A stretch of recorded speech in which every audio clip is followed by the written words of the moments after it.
partir de agora com o professor do curso de Direito da UCPEL, especialista em Direito Constitucional e Direito do Trabalho, ex-parlamentar, professor Matteo Chiarelli, que vai nos ajudar a compreender um dos anos mais intensos da cena nacional recente. E aí, rapidamente, eu recupero em 2025, o Brasil viu desdobramentos importantes na política e na justiça. O julgamento da chamada trama golpista, as discussões em torno da responsabilização de agentes públicos e a prisão do ex-presidente Jair Bolsonaro. Temas que mexeram com o debate público e recolocaram em foco o papel das instituições. Professor, qual sua avaliação do impacto de tudo isso, né, na percepção que a sociedade passa a ter das instituições democráticas? Muito bem-vindo a essa série de entrevistas especiais. Muito obrigado, Alessandra, pelo convite, muito obrigado à equipe pela ideia e pela iniciativa. Realmente, de monotonia, esse ano nós não sofremos. Em sala de aula, se havia tema que sempre era muito atrativo, candente, polêmico, era o tema constitucional. Não precisava seguir um programa do curso, bastava abrir o feed de notícias, isso já alimentava a sala de aula. Mas como a gente tem obrigação, claro que cumpriu aquilo que está previsto no conteúdo, e acho que esse ano foi um ano que enriqueceu muito, porque o aluno trazia a experiência da rua, a gente tratava de responder com as categorias do direito, que é a nossa obrigação, tentar...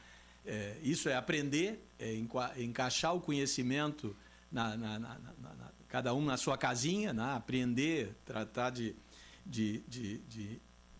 enfim, de classificar a informação e devolver para o aluno sob a forma de uma reflexão com os instrumentos do direito. Mas, de fato, foi um ano marcado por por um lado, por temas bastante polêmicos, e isso a gente tem visto, mas que mostram também a força das nossas instituições.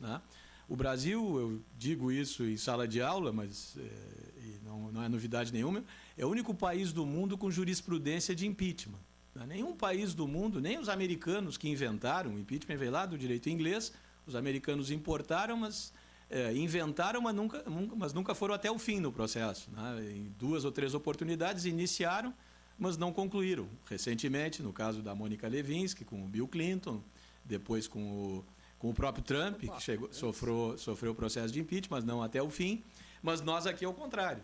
Então, isso mostra, por um lado, algo preocupante, saber que o presidente da República, a autoridade máxima do país, esteve envolvido e foi condenado por um crime, ainda que não seja propriamente um crime previsto no Código Penal, o chamado crime de responsabilidade, é uma infração político-administrativa. E, além de termos tido nesses últimos anos, mas agora chegando em 2025, de novo, uma experiência traumática. Um ex-presidente da República condenado pelo crime de atentado contra o Estado Democrático de Direito, uma tentativa de golpe. Esse é um dado, claro que, ainda mais com esse quadro, como a gente tem, bastante polarizado, eu diria, porque há 2 polos claramente identificados e que ocupam a cena política. Não exatamente a rua. As pessoas que estão nos ouvindo estão preocupadas com outros temas, mas esses ocupam não a opinião pública propriamente, mas a opinião publicada. São grupos muito organizados e que dividem a cena política e até se alimentam um em função do outro. Mas o fato de a gente ter tido, então, o processo e a condenação após o cumprimento da pena de um ex-presidente da República é algo bastante grave. Saber que a autoridade máxima do país, aquele que conhece os segredos do Estado, que conhece a caixa preta, que é quem, em tese, ofereceu o que há de melhor para defender o interesse público, acabou se envolvendo não na defesa do interesse público, mas, ao contrário, atentou contra o interesse público e acabou privilegiando o seu interesse privado, e isso levou à condenação. Por um lado, então, muito preocupante, a gente ter essa marca de 88 para cá, desde a Constituição de 88, desde a redemocratização, todos os nossos ex-presidentes ou foram empichados ou foram presos. Isso é um dado muito negativo. O atual presidente, 580 dias preso. O ex-presidente, na cadeia. Né? Então, é algo que, para nós, como cidadão, me incomoda muito, me deixa bastante desconfortável, né? Saber que fomos presididos por alguém e a política é o espaço para as pessoas honestas, não é o espaço para criminosos. A política é o espaço para os probos, né? É o espaço das pessoas honestas, como a maioria da população como aqueles que estão nos ouvindo são. Né? A gente tem tido essa marca é muito negativo. Mas, por outro lado, né, mostra a maturidade da nossa democracia. Nós nunca tivemos um período de tanta estabilidade democrática na República como temos tido agora. Né? São 37, 38 anos de democracia plena e, de novo, como eu disse agora há pouco, passando por 2 processos de impeachment. Né? Claro, lá do Collor em 92 e da ex-presidente Dilma mais recentemente. Ainda alguns, não do Collor, né? Já mais cicatrizado, mas o da ex-presidente Dilma ainda, né, bastante, ainda sofre algum tipo de, enfim, de análise mais aquecida, né? Ainda que em ambos, como do ex-presidente Bolsonaro, tenha se garantido que é fundamental, aquilo que a gente chama do direito de devido processo legal. A cláusula do Due Process of Law, que vem lá da Magna Carta do rei João, do João Sem Terra, de 1215. O rei João foi aquele que se meteu nas cruzadas, perdeu as cruzadas, ficou sem dinheiro, foi no baronato inglês pedir dinheiro. Os barões disseram, tu quer dinheiro? Tipo o Silvio Santos, quer dinheiro? A gente vai te dar dinheiro. Mas, para isso, nós vamos ter que fazer um acerto entre nós. E extraíram do monarca a chamada Magna Carta, que foi um documento que limitou o poder do monarca. E a cláusula do devido processo legal, como do habeas corpus, está lá na cláusula 39 da Magna Carta. Então, é um instituto fundamental que garante que qualquer um de nós, e também o presidente da República, seja processado de forma justa, com regular processo judicial, com contraditório, ampla defesa, publicidade dos atos, a motivação, um juiz natural, né? Tudo isso tem que estar garantido. E os processos tiveram exatamente isso. Né? Os presidentes e os ex-presidentes, estamos tratando dos fatos jurídicos e políticos de 25, o ex-presidente Bolsonaro teve plenamente assegurado, né? Advogados que se manifestaram, produziu provas, ele próprio foi ouvido. Então, um processo que garantiu o contraditório. O processo é assim, tem uma tese e uma antitese, uma antítese. Né? O juiz é um ignorante, não quanto ao direito que ele conhece, mas quanto aos fatos. E são as partes que vão colaborando. Tem a tese de um lado e a antítese ou antitese do outro, para que o juiz, no final, faça a síntese. Né? Tudo isso garante com um amplo direito de produção de provas, como se teve, enfim. Né? Tudo isso, então, as partes foram legitimando o processo. Ao participar do processo, a parte reconhece a validade do processo e, no final, então, obviamente, aceita, né, e cumpre o resultado. Então, tivemos, e sem maiores, Alessandra e pessoal da equipe, enfim, ouvintes, né, sem maiores perturbações. Né? Se dizia, olha, na condenação, como se disse lá atrás do presidente Lula, vai gerar uma crise, uma mobilização popular, nenhuma mobilização, a não ser os mais fanáticos, né, que, claro, se manifestam, isso prova que a gente está num ambiente democrático, manifestações, mas que nem de perto significaram. O dólar, né, no dia da condenação, fechou em alta, a Bolsa fechou em alta. Quer dizer, então... A Bolsa movimentou mais agora com o anúncio do filho do Bolsonaro, possível candidato. Quer dizer, então isso prova, né, não só do ponto de vista político, jurídico, mas mesmo na questão econômica, o país está maduro o suficiente para enfrentar um processo grave, sério, muito, enfim, um processo preocupante como é esse, né? Não é um processo que acontece todos os dias, como a gente está comentando. Então, esse é um aspecto, né, mas que, por um lado, de novo, mostra que a gente tem que ter, como sociedade, tem que melhorar a qualidade do processo eleitoral. Né? Isso é uma responsabilidade nossa, né, dos partidos. Quem tem o monopólio da indicação das candidaturas num sistema representativo como o nosso são os partidos. Eles é que indicam candidatos. Então, o partido tem que identificar quem é que está à altura dessa responsabilidade e a sociedade, quando vai, né, como voltará às urnas no ano que vem, tem que estar atenta para esse aspecto. Né? Quem vota de qualquer jeito resultado é esse, que pode ser qualquer um, né? Então tem que ter muita essa atenção, né? Mas acho que esse, para mim, né, Alessandra, como tu está chamando a atenção, é, sem dúvida nenhuma, do ponto de vista político, jurídico, o tema mais relevante junto com, digamos assim, com o certo protagonismo que o Supremo teve. Era isso que eu ia lhe perguntar agora, sobre o papel das instituições, né? De alguma forma, o Supremo dominou e passou a, inclusive, ter uma maior visibilidade em algumas camadas da sociedade que ainda não tinham o total entendimento desse papel. E aí eu aproveito para perguntar sobre o papel do Supremo, digamos assim, uma redefinição, né? Mas também o papel da Polícia Federal, também o papel do Ministério Público. Como é que o senhor avalia nesse ano de 2025? Tem toda a razão. Aqui na esquina, ali no container, vou fazer um jabá para o container ali, ou para o bar da esquina, na outra esquina, onde os alunos discutem muito, que às vezes mais até do que em sala de aula, né, e de maneira até mais acalorada. Ali no container, ou no bar da esquina, todo mundo sabe a escalação dos 11 do Supremo. É voz comum. Na rua, as pessoas conhecem os 11 capas pretas do Supremo. Não sabem a escalação da seleção brasileira. Exato. Aliás, nem o Ancelotti sabe. Daí é um tema menor, realmente, mas sabem algo que é fundamental, que são os 11 ministros do Supremo. Por quê? Porque exatamente está dizendo, o Supremo ganhou um grande protagonismo. Tá? Agora, isso faz parte da política. A gente está falando de poder. Um sistema inventado pelo Charles de Secondat, o popular Barão de la Brède de Montesquieu, o grande Montesquieu, num livro célebre chamado O Espírito das Leis, lá no capítulo 16, o Montesquieu faz essa... não é constrói, ele resume uma teoria que vem lá desde o Aristóteles, do Locke, mas ele acaba, de certa maneira, dando a feição moderna, como a gente tem, do poder dividido em 3 funções. Né? Uma função que faz a lei, a função legislativa, uma função que aplica a lei, que executa a lei, a função executiva, e uma função que julga a controvérsia que nasce da aplicação da lei, que é o judiciário.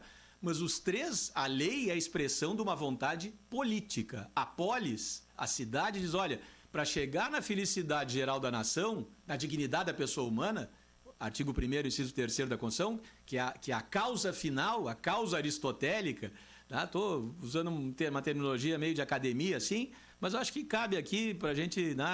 Aulas de política, aulas de direito constitucional. Pode seguir, Estou saindo da sala de aula e dividindo com o nosso ouvinte aqui, porque é um ouvinte qualificado e eu acho que ele está na altura desse desafio de usar até termos, às vezes, um pouco mais sofisticados, não herméticos, né? Que a academia tem esse problema, às vezes usa umas expressões que só ela entende. E eu quero aproveitar e abrir um parêntese, eu acho que essa turma do Supremo também teve uma delicadeza em abrir e mudar um pouco a linguagem no julgamento para que o público, no geral, entendesse o que estava acontecendo ali. Isso eu acho que também foi bem importante. É uma obra da ex-ministra, uma gaúcha, da ministra Rosa Weber. Na presidência dela, o Supremo tomou essa decisão de ser, né, de usar uma linguagem... Porque a Constituição é o documento da cidadania.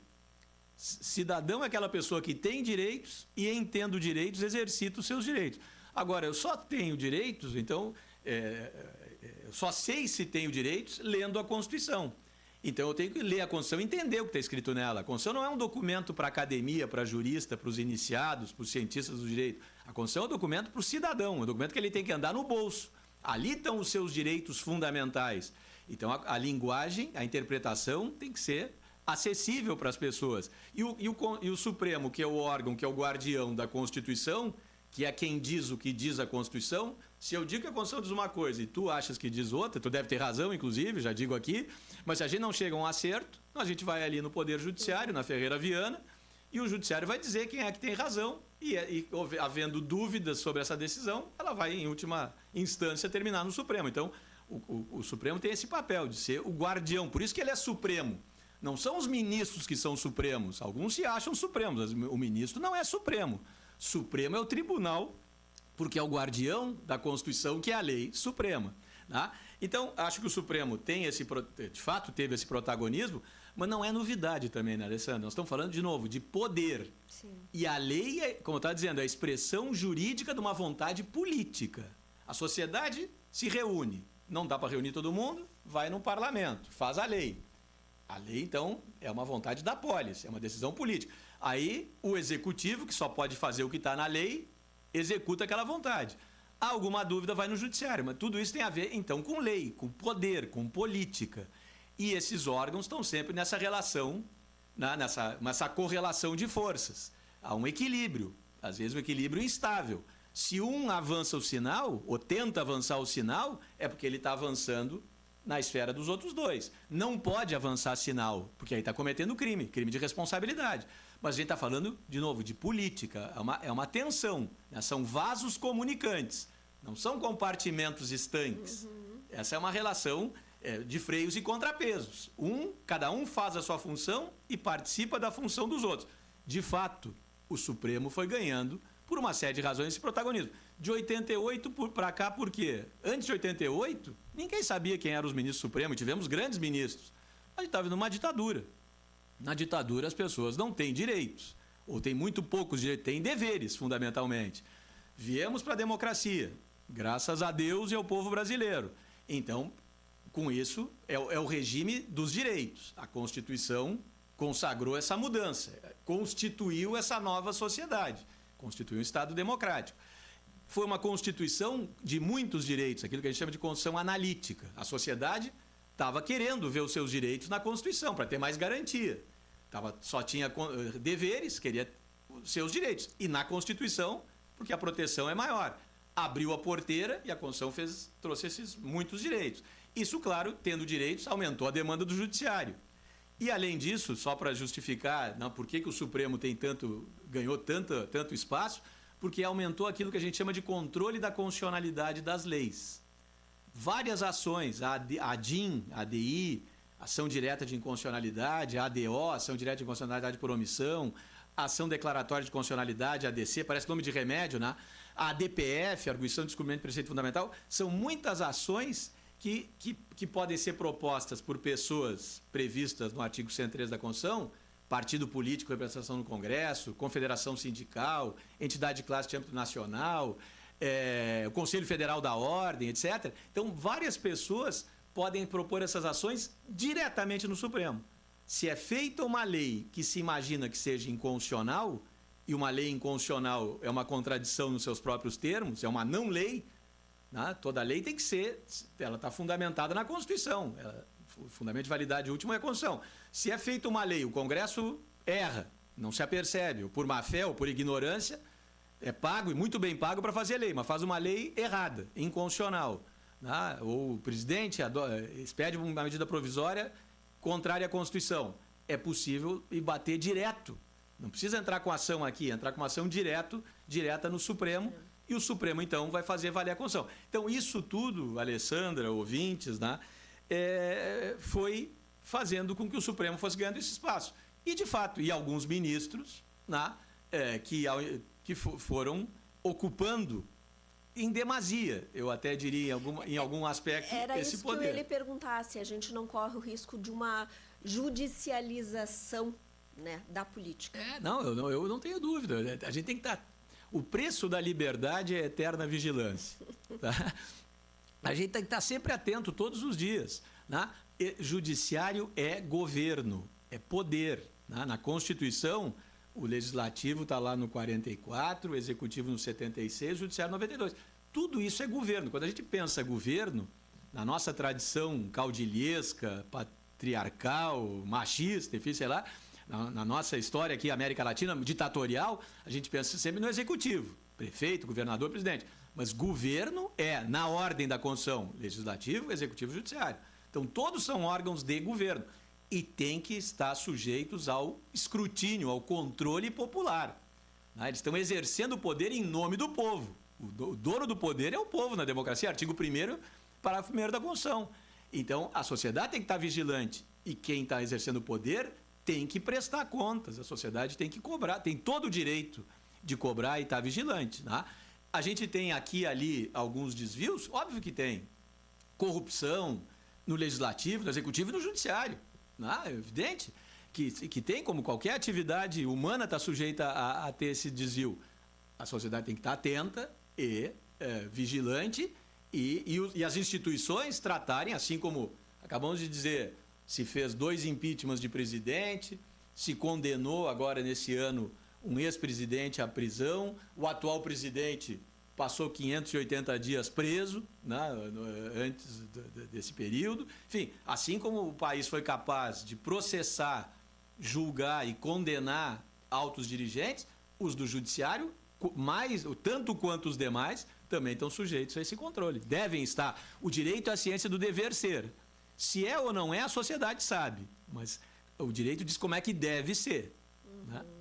Na verdade, o direito organiza essa sociedade que precisa, né, desse regramento, que precisa, né, para poder ter seus direitos atendidos. Professor, como é que respinga para nós, principalmente no âmbito estadual, municipal, todo esse ano histórico, né, tanto na questão política partidária quanto na questão do judiciário? Como é que respinga para 2026? 2026 temos aí eleições majoritárias, né, e já começam com um pouquinho de drama, digamos assim. De um lado, o ex-presidente, que seria, né, da direita extrema, o seu candidato preso, ele indica um possível candidato que não é do agrado, né, desses líderes da direita extrema. Do outro, presidente Lula com dificuldade de articular, principalmente articulação política, eu falo principalmente no que diz respeito ao presidente do Senado e ao presidente da Câmara. Essa é uma pergunta de 1 milhão de euros, não é de dólares, né? Eu não sou mãe de nada, nem pitoniza, e acho que muita gente gostaria de saber. Na verdade, quando termina uma eleição, começa a outra, Alessandra. Os partidos funcionam assim, agora com financiamento público, então, mais ainda. Ao invés de estar preocupados com o interesse público, em alguns casos, estão mais preocupados com seus interesses particulares, coletivos, mas privados, né? E faz parte do processo eleitoral. Essa é do jogo, né, político. Mas acho que esse tema vai ganhar um contorno mais definitivo, como tudo costuma acontecer, a partir do final do verão nosso, né? Passado o carnaval, o quadro vai começar a ficar um pouco mais delineado. Ainda nessa altura, tem candidatura que é candidatura fake, tem balão de ensaio, tem movimentos que são um pouco diversionistas, né? Cada um vai tentando ocupar o espaço político que deveria ser ocupado por ações concretas, né? Por leis que melhorassem a vida das pessoas, por políticas públicas que entregassem, devolvessem essa tributação que a gente paga, que é, né, uma tributação muito intensa, né, e devolvesse de forma satisfatória, mas acaba se ocupando muito espaço com um pouco essas betes políticas aí, né, algo que me preocupa 2 vezes, a bete e esse tipo de aposta política, né?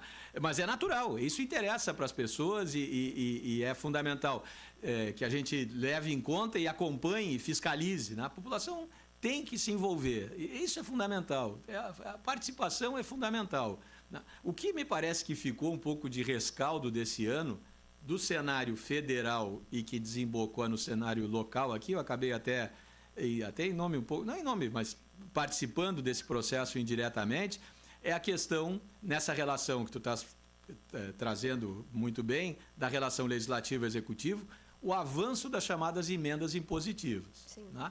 Isso é algo que eu agora falo como um velho ex-deputado. Era um deputado de oposição, as minhas emendas não eram executadas. Eu tive uma emenda executada por questões muito específicas, não funcionava assim. Agora, o Parlamento Federal avançou muito. E acho que avançou demais, né? O orçamento é a lei mais importante que o parlamento vota. É aquilo que a gente chama de lei de meios. A origem do parlamento, o surgimento desse órgão chamado parlamento, lá no direito medieval inglês, está associado à ideia da tributação. Tem uma expressão em inglês, no taxation without representation. Não tem tributação se aquele que vai pagar, o governo não faz dinheiro. O governo não gera dinheiro, ele gere o dinheiro. Quem faz o dinheiro é o ouvinte, que está é a sociedade, é o trabalhador, a trabalhadora, que é quem gera a riqueza. O governo gere a riqueza. Às vezes gere mal, né? Às vezes tributa demais, devolve de menos, mas a ideia da tributação é a ideia que está na origem do próprio parlamento. Então, e ele é uma lei, certo? Então, é uma lei que tem que ter... E a lei é dividida em artigos, parágrafos, incisos, mas ela tem uma unidade. O modo como essa lei orçamentária passou a ser tratada nos últimos tempos tirou muito do caráter orgânico da lei. A lei visa o interesse público, o interesse do povo, o interesse do cidadão, e não interesses coletivos, privados, de A ou B. Não deve ser assim. O parlamento começou a avançar. Primeiro um percentual menor, foi até chegar a esses 2% que são agora. 2% do orçamento é muito dinheiro, né? Indicado por alguém que não tem nenhuma responsabilidade na execução. E, às vezes, que rompe com essa lógica, né? O sistema tributário, orçamentário, financeiro, tem lá um plano plurianual, tem uma lei de diretrizes orçamentárias, tem um orçamento que é anual. Então, há um conjunto, né? Vem a Constituição e essas leis que vão fazendo esse contexto dentro do qual surge a lei. O Congresso passou a avançar muito. E aqui em Pelotas, então, para falar da nossa aldeia, da nossa cidade, a Câmara aqui também passou a adotar a mesma estratégia. Eu digo porque eu me envolvi no debate, até aqui na rádio eu acabei participando, porque é um tema público e claro que a rádio tem que estar atenta para tudo que está acontecendo na cidade, em que, inclusive, o Judiciário do Rio Grande do Sul, primeiro aqui na Vara da Fazenda Pública em Pelotas e no Tribunal em Porto Alegre, confirmou que havia uma inconstitucionalidade. Aqui, quer dizer, o que está nessa relação executivo-legislativo. Aqui não se trata de quem é mocinho, quem é bandido, aqui ninguém é bandido, né? Mas aqui é uma disputa de interesse. A questão é o que atende mais o interesse público. A Câmara aqui estabeleceu um percentual que foge aos padrões que a gente chama da simetria da Constituição. A Constituição estabelece padrões gerais. Esses percentuais, em parte, respondem às decisões da Câmara, em parte ao Senado. Em Pelotas, como em Porto Alegre, na Assembleia, assim como na Câmara de Vereadores, o parlamento é unicameral, não é bicameral, não tem a Câmara e o Senado, aqui só tem uma Câmara. Então, já há esse certo descompasso. Segundo as emendas impositivas federais, parte delas são individuais do parlamentar e parte de bancada. Só que as bancadas no parlamento são bancadas estaduais, das unidades da federação, dos 26 estados e do Distrito Federal. Na Assembleia Legislativa e muito menos na Câmara de Vereadores, não tem bancada estadual, óbvio, né? Nem bancada municipal, nem bancada local. Existem bancadas partidárias, então não tem nada a ver com a lógica. Em função disso e de outras coisas mais, a promotoria da probidade administrativa entrou com uma ação civil pública, aqui houve uma decisão que foi confirmada no tribunal. Isso, claro, estou falando do ponto de vista jurídico, mas tem um grande reflexo político, evidentemente, na relação entre legislativo e executivo. Quem toma a iniciativa do orçamento é o Poder Executivo, quem aprova é o Parlamento, mas quem executa é o Executivo, como está no próprio nome. Essa mudança que vem acontecendo nos últimos anos alterou muito profundamente essa relação e autorizou que o vereador, legitimamente, eu estou pressupondo, indique uma emenda para um tema muito específico, local, e que nem sempre tem a ver com o interesse da sociedade. O interesse individual do vereador A ou B... A bandeira partidária, né? Partidária e pessoal. Né? Eu estou dizendo, é legítimo, não estou dizendo que não seja legítimo. Né? Ele fez uma promessa na campanha lá e disse que ia lutar por isso, por aquilo. Agora, quem aprova o orçamento, quem executa esse orçamento, mas que não é mais nem menos, aqui não há relação é uma divisão de competências, né? Cada um no seu quadrado. O importante é que essa lei tenha uma unidade que interesse para o conjunto da sociedade e não para o interesse localizado, privado, coletivo, aqui ou ali. Isso marcou principalmente a segunda metade, né, o final do nosso ano, já que estamos falando aqui de temas políticos, jurídicos aqui na nossa comarca. Professor, na eleição de 2026, já estamos quase encerrando. 2 perguntinhas mais. Na eleição de 2026, para o senhor, quais devem ser as bandeiras prioritárias de quem quer um cargo público? Aqui, local nosso, acho que a gente tem que aumentar a nossa representatividade, né, Alessandra? Agora estou fora, não tenho nem filiação partidária, tá? Por isso eu me sinto muito à vontade de estar aqui colaborando com vocês, como já fui tantas vezes convocado, tá? Eu recebo como uma convocação, não como convite. E será vocês me chamam e eu venho aqui. Será então, convocado mais vezes em 2026. Tá bem. Não, eu já dei minha contribuição pessoal, fui presidente de partido há muito tempo, fui deputado, fui candidato a prefeito, com muita honra, né?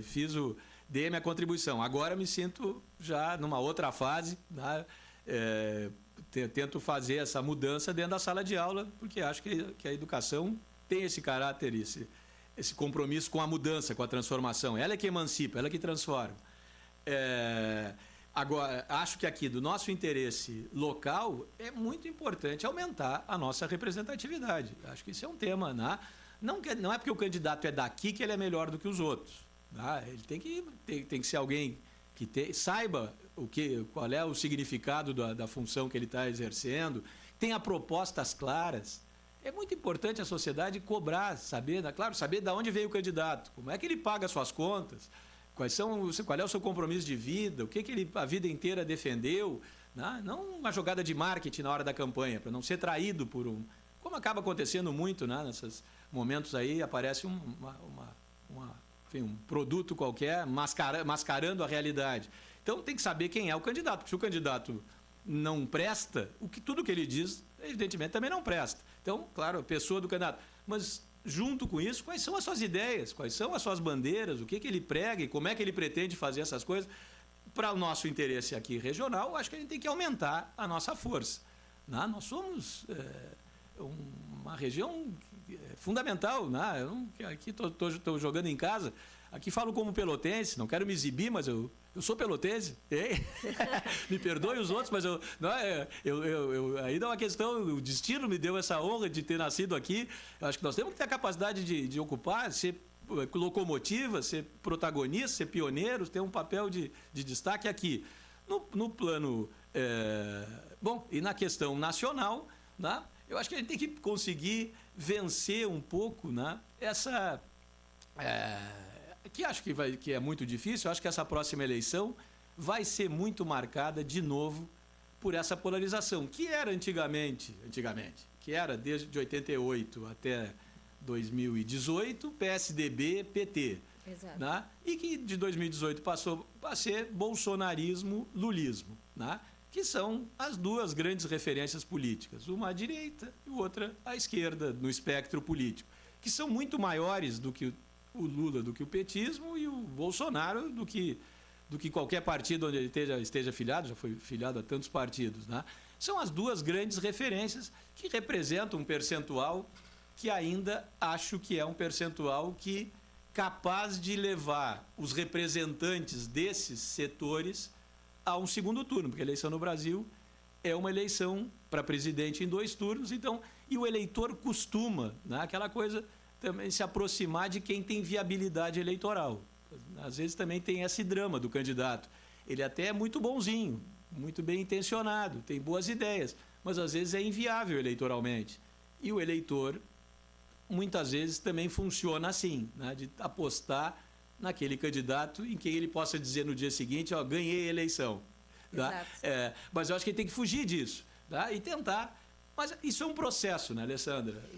E tudo também tem a ver muito com a mídia, né, professor? Porque no momento que eu estou em dúvida, e eu acho que isso também é uma conversa para daqui a um tempo. Se a gente continuar hoje, a gente vai passar de 1 hora conversando. Mas a mídia, no momento que começa a publicar as pesquisas, de intenção de voto, eu estou em dúvida, e aí chego lá no segundo turno, nenhum daqueles era o que eu gostaria, eu vou acabar decidindo pelo que a pesquisa mostra que está na frente.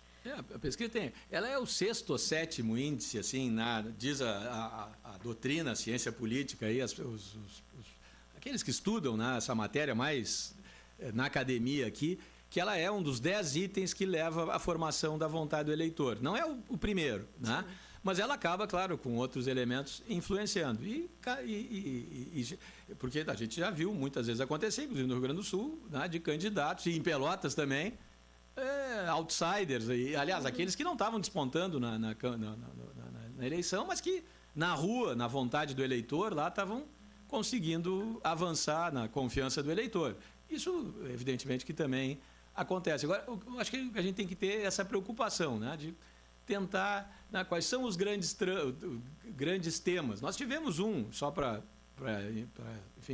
colaborar aqui, quem sabe encerrando, não sei há quanto tempo a gente está, mas foi um tema muito importante, político, jurídico, foi o tarifaço.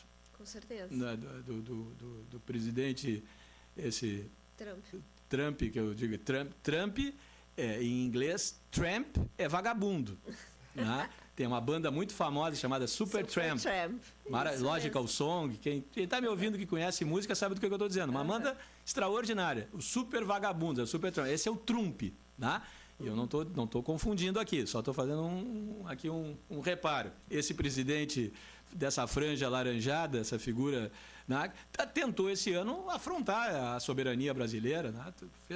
Propôs um tema muito relevante, político, juridicamente, que marcou esse nosso ano e marcou a economia. A nossa aqui em Canguçu, esse foi um tema fundamental que o país tratou de responder defendendo a nossa soberania, o que era muito importante. Defender não é... Ninguém vai meter a mão no Brasil, né? Ninguém pode dizer como é que a gente tem que funcionar aqui, interferir na nossa política interna, como ele anunciou que faria, por preferências pessoais, políticas, porque não entendia que o tribunal tal, o ministro tal, não estava à altura. Ele tem que se preocupar com as questões norte-americanas, estadunidenses, né? Sul-americanos e brasileiras, é o povo brasileiro que sabe o que é melhor. Isso foi um tema, claro, né? Só para aproveitar também um último comentário, e é um tema que vai surgir na eleição do ano que vem, né? Política externa brasileira, né? Nós temos muitos problemas e sérios. Né? Segurança pública. As questões do narcotráfico. Esse é um tema central, que não pode ser também, né, tem que ser politizado, mas que não pode entrar como debate politiqueiro, né? A gente tem que ter muito cuidado com esse tema. É um tema que, claro, me incomoda como cidadão, como pai, como trabalhador, como contribuinte, que me incomoda muito, tá? Mas a gente tem que tratar com a responsabilidade que o assunto merece. Eu acho que esse, tem toda a razão, vai ser um tema também central na campanha do ano que vem. Estou contigo. Prof, para encerrar, vamos estimular os jovens. O Tribunal Regional Eleitoral tem apontado que a juventude não está a fim de votar. Muita gente fez 16 anos, já não participou da eleição passada. Agora eles chegam na próxima eleição com 18 anos, vão ser obrigados. E muitos têm dito que não querem votar. Por que é importante a juventude começar? O senhor fala lá no início da nossa conversa o entendimento da importância de fazer parte das escolhas da cidade onde a gente vive. Mesmo sendo uma eleição majoritária, essas escolhas estão latentes quando a gente escolhe um governador do estado, quando a gente escolhe um deputado estadual. Então, por que é importante o jovem de 16, de 18 anos votar? Não é só porque vai perder oportunidades ou o CPF vai ser cancelado. Alessandra, primeiro, como liberal, tá? Vou te responder, eu sou liberal desde pequenininho. Eu acho que o voto tem que ser um direito. Acho que as pessoas devem ter o direito de votar ou não votar, como é na maioria das democracias do mundo. Agora, eu, como cidadão, nunca deixei de participar.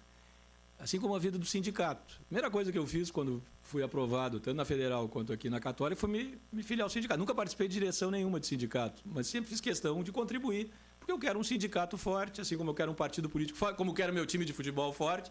Eu sempre participei. Acho que isso é um dever como cidadão. A gente não tem que ficar pensando no nosso umbigo, olhando para o nosso interesse privado, ainda que seja legítimo. Nada é mais importante do que a nossa vida. Ela é única e irrepetível. Tem que se preocupar. Agora, mais do que isso, a gente tem que se preocupar com o futuro. Como é que a gente vai entregar essa casa comum, essa Gaia nossa para as gerações futuras? A vida é uma corrida de revezamento, né? Eu já entreguei o bastão.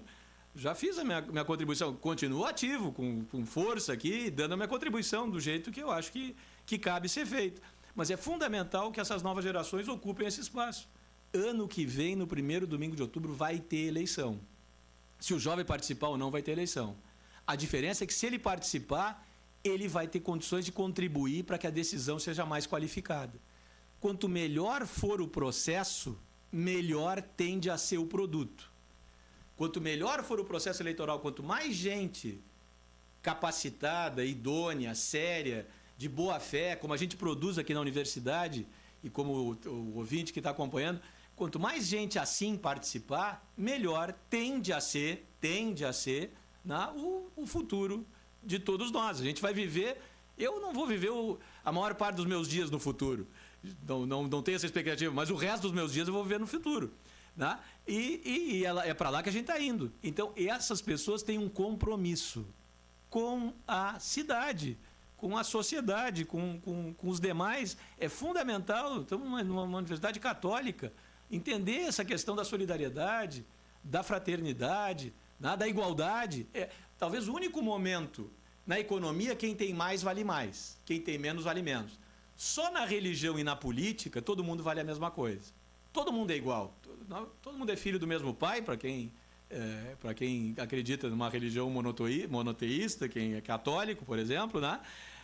E na política, todo mundo vale a mesma coisa. Todo mundo vale a mesma coisa. Então, é fundamental participar. Ali é o momento, a decisão mais importante. Claro que não é só isso, né? A política significa participar todos os dias. Dá trabalho? Claro que dá. É cansativo? Claro que é.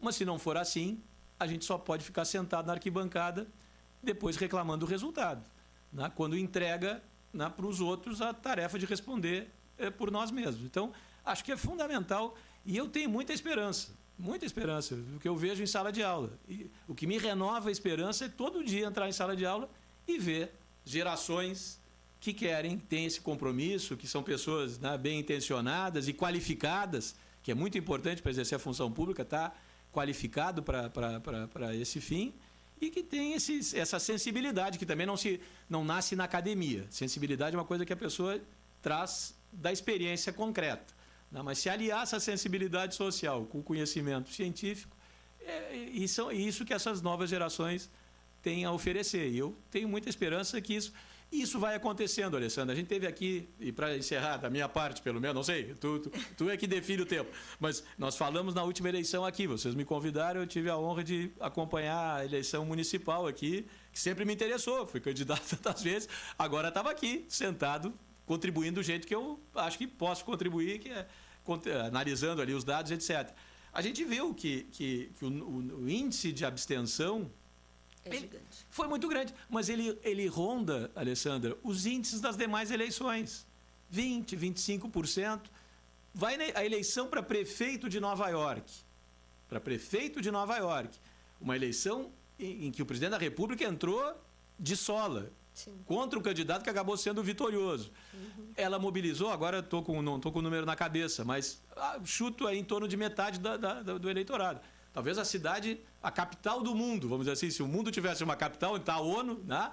Essa cidade muito cosmopolita e tal, onde foi tanta gente acreditando naquela estátua à liberdade, né? Nem sempre os americanos asseguraram isso, mas prometiam uma liberdade, tanta gente foi para lá, falo agora como imigrante italiano aqui, né? Tantos italianos foram para lá, como vieram para cá, acreditando nisso. É uma cidade que tem, né? A influência não vai de Bossoroca, por mais que eu goste de Bossoroca, para Manhattan, para Nova York. É de Nova York aqui para Antagorda, tá? Uma cidade aqui do Rio Grande do Sul, que se dá a influência. Lá, a população também foi muito menor o índice do que se teve na nossa eleição aqui. Então, as pessoas, ainda que eu acho que é fundamental que a rádio participe, né? Que a gente chame atenção com o que tu estás fazendo. Mas a tendência é que as pessoas comecem, em função do que é feito aqui, a se interessar, a ver que aquilo ali muda a vida delas. E elas, ao se interessarem, começam a participar. Né? Como vai ser, eu acredito, também ano que vem. Mas a gente tem que estar atento, tem que estar muito atento. Professor, uma palavra para 2026. É difícil, eu sei. Uma palavra... aí tu me pegasse no contrapé. Esperança, né? Perfeito, esperança. Sempre a esperança que as coisas... o passado a gente já sabe o que aconteceu. O futuro a gente sempre tem esperança que ele seja melhor. Então, quem sabe, esperança. É isso aí, esperança. A gente agradece essa entrevista especialíssima com o professor do curso de Direito aqui da Universidade Católica de Pelotas, especialista em Direito Constitucional e do Trabalho, ex-parlamentar, professor Matteo Chiarelli, que falou um pouquinho sobre como foi o ano de 2025 na política partidária, no judiciário, e fez algumas projeções aí para 2026, mas com certeza iremos falar bem mais nesse próximo ano, bem importante para a política brasileira. Muito obrigada, professor. Eu que agradeço. Um forte abraço para ti, para toda a equipe da rádio, para os nossos alunos, colegas professores, servidores, desejando que tenham um ano melhor do que esse, que foi um ano, acho que para a universidade, muito positivo, e pelo trabalho, né? Falei em esperança, mas junto com a esperança, trabalho. Desejar que tenham todos, junto às suas famílias, feliz virada de ano e depois um ano também igualmente próspero e exitoso. Assim será. Muito obrigada, professor. Um bom dia para todos nós. Obrigada.